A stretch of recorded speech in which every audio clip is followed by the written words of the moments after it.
E agora começa mais um A Bíblia e a Ciência, com o Dr. Marcos Eberlin. Um podcast onde um cientista usa a Bíblia para interpretar a ciência e a ciência para referendar grandes verdades bíblicas. Olá pessoal, bem-vindos a mais um podcast, A Bíblia e a Ciência. Estamos no podcast 18 e falaremos sobre a composição da luz. Mais uma grande verdade científica antecipada pela palavra de Deus. A Bíblia não é um livro de ciência, mas ela contém grandes verdades científicas. Verdades que foram antecipadas muito antes da ciência dos homens descobri-las. Então, maldito homem que confia no homem e coloca sua confiança plena na sua ciência. Ciência, ciência, ciência. Olha só, a ciência vai explicar tudo, vai curar todos os males, vai mostrar que, na realidade, fomos formados por forças naturais. Uma grande explosão formou o universo. Aquela sopa ácida, escaldante e venenosa surgiu a primeira ameba, que lenta, gradual e sucessivas evoluídas desse planeta. A ameba evoluída que está falando aqui, a ameba evoluída que está escutando aí. Será que foi assim?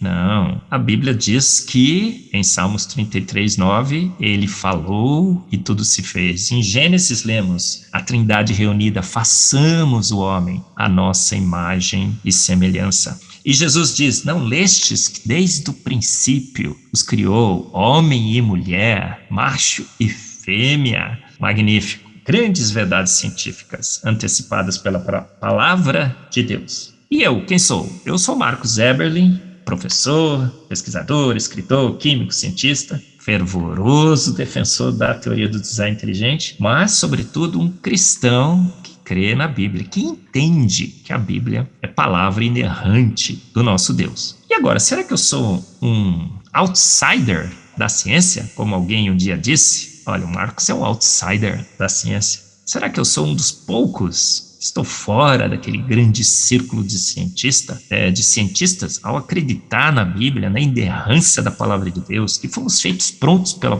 poder e autoridade de Deus, que a evolução não tem nada a ver com a nossa fé, que o cristão não pode ter compromisso algum com a evolução, nenhum compromisso com a evolução. Será que sou um outsider, um herege qualquer? Não, não.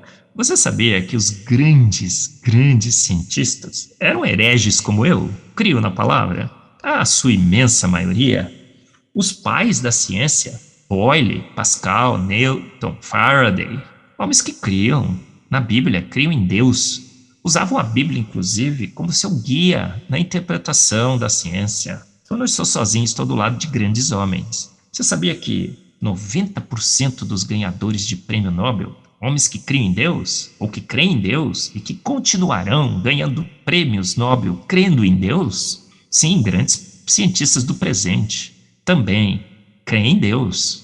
Então a ciência tem Deus como seu autor e consumador, e grandes cientistas que creem em Deus. Mas nesse podcast número 18, o título é esse, a composição da luz. A luz é magnífica. E disse Deus, haja luz, e houve luz. A ciência entendia exatamente como a luz era composta. A luz que o Sol emite é uma luz branca. Branca significa, ela é clara, ela não tem uma cor, ela não é uma cor branca, ela é clara, é transparente, ela ilumina, mas ela não deixa as coisas brancas, ela ilumina. Magnífico isso, não é? Mas em Jó 38:24, Deus falando para Jó, fala assim, conhecimento, Jó, a ciência de homem sabe, hoje, ela vai saber no futuro, saberá no futuro, mas, Jó, você sabe como a luz se divide? Eu sei, Jó, eu sei. E o que aconteceu? Deus está aqui antecipando que a luz não é única, que ela é dividida. Nós descobrimos essa verdade com a ciência? Sim. Colocamos um prisma e o que aconteceu? A luz branca do Sol foi decomposta em 7 cores, as 7 cores do arco-íris, por exemplo. E vimos então que a luz que emana do Sol não é uma luz clara, que brilha, que a gente fala de que é branca. Ela, na realidade, é composta de 7 cores, as 7 cores do arco-íris.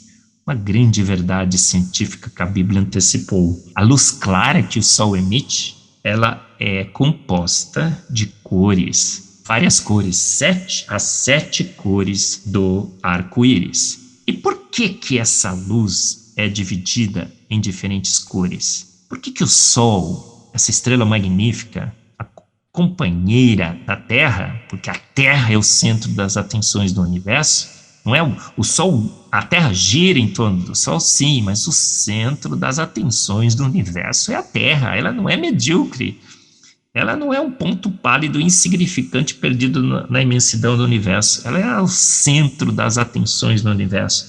E o Sol emite essa luz clara, mas essa luz clara é predominantemente constituída de verde, vermelho e azul. E os nossos olhos? Ele tem detectores de cores, detector de cor verde, cor vermelha e cor azul. Nós temos 3 cones que batem exatamente com as principais cores emitidas pelo Sol. Olha que coisa! E esse casamento é tal que faz com que, quando os nossos olhos enxerguem essas 3 cores, eles não enxerguem essas 3 cores. A composição dessas 3 cores cria uma luz branca e as demais do arco-íris. Mas é incrível isso. Se o nosso olho tivesse apenas um cone ou tivesse cones diferentes, a gente enxergaria uma luz fortemente colorida vindo do Sol. Mas a luz é clara, branca, clara, magnífico. Mas quando essa luz chega no planeta Terra, algumas partes desse planeta, as flores, as plantas, os pássaros, absorvem parte dessa luz. E agora sim nós enxergamos as outras cores. Então, quando absorve uma cor, a gente enxerga o amarelo. Quando absorve outra cor, a gente enxerga o vermelho. Nós, com os nossos olhos, conseguimos detectar mais de 10 milhões de diferentes tonalidades de cor, formadas pela mistura dessas cores magníficas que o Sol emite. Então, mais uma grande verdade científica antecipada pela Bíblia.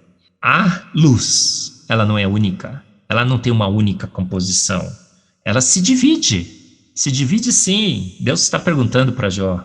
Você sabe como? Jó não sabia, mas a ciência moderna descobriu que sim, a luz se divide em cores, no colorido, e exatamente o olho humano foi feito para enxergar essas cores específicas. No conjunto, uma luz clara que ilumina, mas quando se absorve parte dessa luz, todo o planeta Terra fica colorido, as plantas ficam coloridas, os pássaros ficam coloridos, o céu fica colorido, céu azul durante o dia, amarelo, alaranjado durante a noite, aquele pôr do sol magnífico que podemos observar nas praias, no campo. Uma grande verdade científica antecipada pela palavra de Deus, que só com Isaac Newton, com seus prismas, nós descobrimos. Gostou ou não gostou? Você tem fé na palavra de Deus? Você crê que a Bíblia é inerrante, que ela tem autoridade absoluta, que ela é o nosso único guia de fé e prática? Saiba que a sua fé é corroborada pela ciência, pela melhor ciência. Você ouviu mais um A Bíblia e a Ciência, com o Dr. Marcos Eberlin, um podcast onde a Bíblia e a ciência bem interpretados concordam plenamente. Conheça mais acessando agora o Instagram do Dr. Marcos Eberlin, instagram.com/Marcos Eberlin, e a Coval Press, www.covalpress.com. Se você deseja ouvir os demais episódios, acesse agora a nossa plataforma www.rede316.com.br e conheça mais.